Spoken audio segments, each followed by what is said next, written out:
Best moral stories. Tadepalli అనే ఊర్లో వెంకట్రాజు అనే రైతు ఉండేవాడు. అతను భార్య లలిత, కొడుకు రమణలతో కలిసి హాయిగా జీవనం సాగిస్తూ ఉండేవాడు. వెంకట్రాజు ఎంత శాంత స్వభావం కలవాడో, లలిత అంత గడుసుది. ఎప్పుడూ అందర్నీ విసుక్కుంటూనే ఉండేది. ఓ రోజు, ఏ మనుషులో ఏమో, అసలు కొంచెమైనా సంస్కారం ఉండాలి కదా. ఏంటే పొద్దున్నే నీలో నువ్వే రుసరుసలాడుతున్నావు? లేకపోతే ఏంటండి, పోన్లే కదా అని సాయం చేస్తే మరీ నెత్తినెక్కేస్తున్నారు ఈ మనుషులు. ఏంటి, నువ్వు సాయం కూడా చేస్తావా? ఈ వెటకారాలే తగ్గించండి, అసలే ఒళ్ళు మండిపోతుంది నాకు. అసలు ఏమైందో ముందు చెప్పవే, ఎందుకా చిరాకు? ఆ పక్కింటి సునీతకి మొన్నో గిన్నె ఇచ్చాను, ఇంతవరకు తిరిగివ్వలేదు. ఇచ్చిన వస్తువు సమయానికి తిరిగివ్వాలనే జ్ఞానం లేదా తనకి? ఏంటి, గిన్నె కోసం పొద్దున్నే ఇంత పంచాయితీ పెడుతున్నావా? ఉండాల్సిందానివే లలిత నువ్వు. మీకలానే ఉంటుందిలేండి సరే సరే, నీ తిప్పలేవో నువ్వు పడు, నేను పొలానికి వెళ్తున్నాను అని చెప్పి వెళ్ళిపోతాడు వెంకట్రాజు. లలితేమో సునీత దగ్గరికెళ్లి గిన్నె కోసం గొడవ పెట్టుకుంటుంది. ఈ విషయం ఇరుగు పొరుగు వాళ్ళకి తెలిసి, చూసావా రాణుదినా, ఆ లలిత ఎలా గొంతేసుకొని సునీత మీద పడుతుందో? అవునుదినా, పాపం సునీత అసలే నోట్లో నాలికలేని పిల్ల. అసలు ఇంతకీ ఏమైందంటావ్? ఎందుకు లలిత అలా విరుచుకుపడుతోంది? ఆ సునీత ఈవిడగారికి గిన్నొకటి ఇవ్వలేదంట, అందుకు. ఏంటి, గిన్నె కోసమా ఇంత రాద్ధాంతం? సరిపోయింది సంబడం. అదే కదా వదినా, ఈ మధ్య లలిత మరీ గడుసుగా ప్రవర్తిస్తోంది. నిజమే వదినా, మనకెందుకులే, మన పనేదో మనం చేసుకుంటే మంచిది అని అనుకుంటూ ఉంటారు. ఇక పొలానికి వెళ్లిన వెంకట్రాజుని అతని స్నేహితుడు రాంబాబు, ఎరా రాజు, ఎలా ఉన్నావు? ఏంటి సంగతులు? నీ చెల్లెలి దయవల్ల ఇదిగో ఇలా ఉన్నాను. నువ్వైనా చెల్లెమ్మకు కాస్త నెమ్మదిగా ఉండమని చెప్పొచ్చు కదరా. చూసావా, ఊర్లో నలుగురు 4 రకాలుగా మాట్లాడుకుంటున్నారు. అవునరా, నేను కూడా చెప్పి చూశాను, కాని తనింకా కోపం పెంచుకుంటోంది. అలా అయితే ఎలా చెప్పరా? మరీ అంత కటువుగా మాట్లాడితే కష్టం కదా. నిజమేరా, మరోసారి నా ప్రయత్నం నేను చేస్తాను. సరే సరే అని ఇద్దరూ మాట్లాడుకుంటూ ఎవరి పని వారు చేసుకుంటూ ఉంటారు. ఇక ఇంట్లో లలిత కొడుకు రమణ లలితతో ఇలా అంటాడు, అమ్మా, నీ వల్ల నాకు బళ్ళో అవమానం జరుగుతోంది. ఇప్పుడు నీ బళ్ళో నేనేం చేశాన్రా? హా? నా స్నేహితులెవ్వరూ అసలు మన ఇంటికే రాము అంటున్నారు. ఎప్పుడు చూడు మీ అమ్మ వాళ్ల మీద వీళ్ల మీద అరుస్తూ ఉంటుంది. మేం రాము అని భయపడుతున్నారమ్మా. ఏంట్రా, నన్నే తప్పు పట్టేంత పెద్దోడివైపోయావా? నోరు మూసుకొని చదువుకో అని పిల్లాడిపై కసురుకోవడంతో ఏడుస్తూ లోపలికెళ్ళిపోతాడు రమణ. రోజులు గడుస్తున్న కొద్దీ లలిత ఇంకా గడుసుగా ప్రవర్తిస్తూ ఉంటుంది. చీటికి మాటికి రాజుపై కూడా మండిపడుతూ ఉంటుంది. ఓ రోజు ఊర్లో విందు జరుగుతుంది. అందరూ వచ్చారు, సంతోషం. ఇక భోజనాలు ప్రారంభిద్దాం. అలాగేనండి. వడ్డన సరిగ్గా చేయండి, ఎవరికేం కావాలో చూసుకోండి, ఎక్కడా లోటుపాట్లు జరగకూడదు అన్నాడు రామయ్య. సరే అయ్యగారు అని జాగ్రత్తగా ఎవరికేం కావాలో వడ్డిస్తూ ఉంటారు పనివాళ్లు. ఇంతలో, అసలు నీకు బుద్ధుందా? ఇదేం వడ్డించడం? నీకు పనొచ్చా? అమ్మా, ఏదో చిన్న పొరపాటై నీళ్లు కింద పడ్డాయి, అంతే కదా.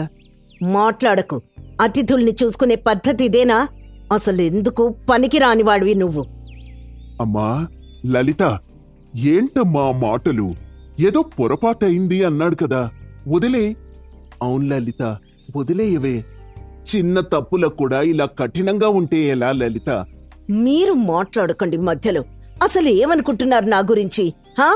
అని అరవడంతో అంతా ఒకరి మొహం ఒకరు చూసుకుంటారు. రాజు మౌనంగా అక్కడి నుంచి వెళ్ళిపోతాడు. ఆ మరుసటి రోజు ఊరి పెద్ద రాజు దగ్గరకొచ్చి, ఒరే రాజు, నిన్న ఊరందరి ముందు నీ భార్య ఏం చేసిందో చూసావు కదా? అవును బాబాయ్, నాకు అదే దిగులుగా ఉంది. దిగులు పడితే మనుషులు మారిపోరు కదరా. నేను చాలాసార్లు చెప్పి చూశాను బాబాయ్, కానీ నా మాట లెక్క చేయడం లేదు. కానీ ఇదే కొనసాగితే కనుక అది అమ్మాయికి ప్రమాదం. మిమ్మల్ని ఇకపై ఊర్లో ఎవ్వరూ గౌరవించరు. కాబట్టి ఆమెను మార్చే మార్గం ఆలోచించు. సరే బాబాయ్, నేను మరోసారి ఏదైనా ప్రయత్నం చేస్తాను. అంటాడు రాజు. అదే బాధతో ఇంటికెళ్తాడు. అప్పుడు తన కొడుకు రమణ రాజు దగ్గరకొచ్చి, నాన్న, అమ్మ ఇలా ఉంటే నేను బళ్ళో ఎవరితోనూ స్నేహం చేసుకోలేకపోతున్నాను. ఏరా, ఎందుకలా? ఏమైంది? ఏమైంది అని కొత్తగా అడుగుతావేంటి నాన్న? అందరూ మీ అమ్మ గడుసుగా ఉంటుంది అంటున్నారు. రమణ, మనం కొంచెం ఓపిక పట్టాలి నాన్న. అమ్మ త్వరలోనే మారిపోతుంది. నిజంగానా నాన్న? అవును రమణ, కాస్త ఓపిక వహించు. అమ్మ కోపం తెప్పించుకు. సరే నాన్న అంటాడు రమణ. రాజు తన మిత్రుడు రాంబాబు దగ్గరికెళ్ళి తన ఆలోచన చెప్తాడు. ఏంట్రాజు, ఏదో చెప్పాలన్నావు? అదేరా, లలితను మార్చే ప్రయత్నంలో నాకు నీ సాయం కావాలి. అసలు నీ ఆలోచనేంటో అది చెప్పు. నేనింట్లో ఇకపై లలితతో ఒక్కసారి కూడా ప్రతివాదం చెయ్యనురా. ఆమెను ఇంకా విసిగిపోయేలా చేస్తాను. అలా అయితే ఇంకా ప్రమాదం కదరా. లేదురా, ముళ్ళుని ముళ్ళుతోనే తీయాలి. అలాగే వచ్చే వారం ఊర్లో జాతరుంది కదా, మనం ఓ నాటకం వేద్దాం. దేని గురించి? లలిత ఎలా చేస్తుందో అచ్చం ఆ నాటకంలో అమ్మాయి చేత చేయిద్దాం. మంచి ఆలోచనరా. చూద్దాం ఏం జరుగుతుందో. రోజులు గడుస్తాయి. జాతర రోజు రానే వస్తుంది. రాజు రాంబాబు జాతరలో చిన్న నాటకం పెట్టిస్తామని ఊరి పెద్ద దగ్గర అనుమతి తీసుకుంటారు. వేదికపై నాటకం మొదలైంది. ఎందుకమ్మా ఎప్పుడూ కోపంగా ఉంటావు? అన్నాడు భర్త పాత్రలో నటుడు. నా ఇష్టం, అసలు నేనెలా ఉండాలో కూడా మీరే చెప్తారా ఏంటి? అంది భార్య పాత్రలోని నటి. చిన్న చిన్న వాటికి కూడా గొడవలేనా చెప్పు. అదే నా స్వభావం. నాతో ఉంటే ఉండండి, లేదంటే లేదు అని ఆ మాటలు వినగానే ప్రజలొక్కసారిగా ఇది మన లలితలా ఉందిగా అంటూ గుసగుసలాడటం మొదలు పెడతారు. అవి కాస్త లలిత చెవిన పడతాయి. అప్పుడు లలిత మనసులో ఇలా అనుకుంటుంది. నిజంగా ఊరివాళ్లందరూ నన్నిలా చూస్తారా? నేను నిజంగానే ఇంత గడుసుగా ఉంటానా? అందుకేనా నా కొడుకు కూడా నన్ను దూరం పెడుతున్నాడు అని అనుకుంటూ ఉంటుంది. జాతర అయిన తర్వాత ఇంటికొచ్చి మౌనంగా కూర్చుంటుంది. అలా కొన్ని గంటల తర్వాత, ఏమండి, నిజంగానే నేను ఆ నాటకంలో స్త్రీలా చెడ్డగా ఉంటానా? నీకు తెలుసు లలిత, నువ్వు కోపం తెచ్చుకుంటే మన ఇంట్లో వాతావరణం ఉక్కిరి బిక్కిరి అవుతుంది. నిజంగా నా కోపం మిమ్మల్ని ఇంత బాధిస్తోందా? అవును లలిత, మన రమణ కూడా నీకు దూరం అవుతున్నాడు. నాకు తెలీదండి. నేనెప్పుడూ నా మాటే సరైంది అనుకుంటాను. కాని అందరి ముందు నేనే చిన్నబోయాను. మన మాటలే ఎప్పుడూ మన ప్రవర్తనని నిర్ణయిస్తాయి లలిత. నన్ను క్షమించండి. నేనిక నుంచి నా స్వభావాన్ని మార్చుకోవడానికి ప్రయత్నం చేస్తాను అంటుంది లలిత. ఆ రోజు నుంచి లలిత తన స్వభావాన్ని మార్చుకోవాలని గట్టిగా నిర్ణయించుకుంటుంది. తర్వాతి రోజు ఉదయమే సునీత ఇంటికెళ్ళి ప్రేమగా మాట్లాడుతుంది. సునీత, ఆ మధ్య గిన్నె విషయమై నేను నీతో గట్టిగా మాట్లాడాను. క్షమించు. అయ్యో లలిత, నేనేమీ మనసులో పెట్టుకోలేదు. కానీ నీ మాటలు కాస్త గుండెల్లో గుచ్చుకున్నాయి. అంతే. ఇకపై అలా జరగదు. నన్ను క్షమిస్తావు కదూ? ఎప్పుడూ క్షమించేశాను లలిత. ఇద్దరూ మిత్రులుగా మారిపోతారు. ఊరివారంతా లలితలో మార్పు చూసి ఆశ్చర్యపోతారు. ఇంట్లో కూడా ఆ మార్పు కనిపిస్తుంది. రమణ, ఇక నుంచి బళ్ళో నీకెలాంటి ఇబ్బంది కలగదరా? నిజమేనా అమ్మా? అవునరా. నీ స్నేహితుల్ని ఒకసారి ఇంటికి తీసుకురా. ఆ తర్వాత నువ్వే చూస్తావుగా. చాలా థ్యాంక్స్ అమ్మా అని లలితను కౌగిలించుకుని వెళ్ళిపోతాడు. కొన్ని వారాల్లోనే లలిత ప్రవర్తన పూర్తిగా మారిపోతుంది. ఇరుగు పొరుగు స్త్రీలు కూడా ఆమెతో బాగా కలిసిపోతారు. రాజు, నీ భార్యలో చాలా మార్పు తీసుకొచ్చావయ్యా. అది తన వల్లే సాధ్యం బాబాయ్. తన తప్పు తెలుసుకుంది కాబట్టి ఇలా మారింది. అంతే, నాదేం లేదు. నువ్వు ఓపిగ్గా ఆమెపై శ్రద్ధ వహించావు. అదే ఈ మార్పు కారణం. నిజమే బాబాయ్, ఓపికుంటే మనిషి మారతాడు అనంటాడు వెంకట్రాజు. ఇక ఆ రోజు నుంచి ఆ గ్రామంలో గడుసు ఇల్లాలు అని లలితని ఎవ్వరూ పిలవలేదు. మాటలు మృదువుగా ఉంటే మనిషి అందరి హృదయాలు గెలుస్తాడు. గడుసు స్వభావం ఎప్పుడూ మనకు అవమానాల్ని మాత్రమే తెస్తుంది. కొమరవెల్లి అనే ఊర్లో రామిరెడ్డి అనే ఓ మత్స్యకారుడు ఉండేవాడు. అతని భార్య చింతామణి. రామిరెడ్డి చేపలు పడుతూ ఉంటే అతని భార్య వాటిని సంతలో అమ్ముతూ ఉండేది. అలా ఇద్దరూ కష్టపడి డబ్బు సంపాదిస్తూ ఆనందంగా బ్రతికేవారు. ఓ రోజు రామిరెడ్డి చేపల వేటకు బయలుదేరుతూ, చింతామణి, నేను చేపల వేటకు వెళ్ళొస్తానే. ఏంటోనండి, గత 4 సార్ల నుంచి సరిగ్గా చేపలు చిక్కడమే లేదు. అవునే, నేను కూడా ప్రయత్నిస్తూనే ఉన్నాను. కానీ ఏం చేద్దాం? సంతలో మన బేరాలన్నీ పోతున్నాయండి. మరో 2 రోజుల వరకు పర్లేదు. ఎల్లుండి కూడా చేపలు పడకపోతే ఇక పూట గడవడం కష్టమే. నువ్వేమీ దిగులు పెట్టుకోకే, ఏదో ఒకటి చేద్దాం. ఇప్పుడు చేపలు పడకపోతే వచ్చేసారి నా స్నేహితులతో కలిసి సముద్రంలోకి వెళ్తాను. సరేనండి, జాగ్రత్త.